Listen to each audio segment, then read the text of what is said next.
Guys, সবাই কেমন আছেন? আমি অনেক ভালো আছি। আজকে আমার আম্মু রান্না করেছিল পাঙাশ মাছ। তো প্রথমে স্বাদ মতো লবণ দিয়ে দিল, তারপরে হলুদ দিয়ে দিল 1 চামচ, ধনের গুঁড়ো দিয়ে দিল 1 চামচ, তারপরে ঝালের গুঁড়ো 1 চামচ দিয়ে, আর আমি একটু ঝাল বেশি খাই বলে একটু ঝাল বেশিই দিল। তো এবার লেবু দিয়ে দিচ্ছে, যাতে পাঙাশ মাছের যে গন্ধটা থাকে সেই গন্ধটা যাতে চলে যায়। তারপরে তেল দিয়ে দিচ্ছে, এখানে অল্প একটু তেল দিয়ে সুন্দর করে মাছটাকে মাখাতে হবে, যাতে মশলাটা মাছের সাথে লেগে যায়। সেভাবে করে মাখিয়ে নিতে হবে। তো মাছটা মাখানো শেষ।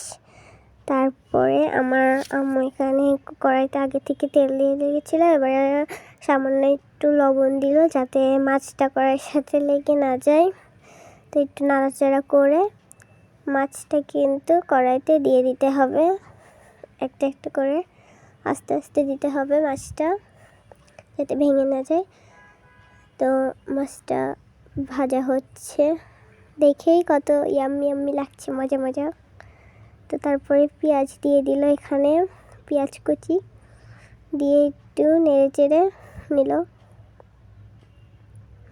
তারপরে এখানে যে মশলাগুলো বাটা থাকে, আদা, রসুন, পেঁয়াজ, জিরে বাটা এসব দিয়ে মিক্স করে নিয়েছিল, সেটা এবার দিয়ে দিল। একটু কষা কষা হলে তারপরে মাছটাকে দিয়ে দিতে হবে। মাছটাকে এখন দিয়ে নেড়ে নিচ্ছে আম্মু সুন্দর করে। এবার ঝোলের পানিটা দিয়ে দিল। ঝোলের পানিটা একটু বেশি দিতে হবে, কারণ শুকিয়ে যায়। তো এখানে হচ্ছে, তারপরে একটু হাওয়া হাওয়া ভাব হলে ধনেপাতা দিয়ে দিতে হবে। তো এটা হলো মাছের ফাইনাল লুক।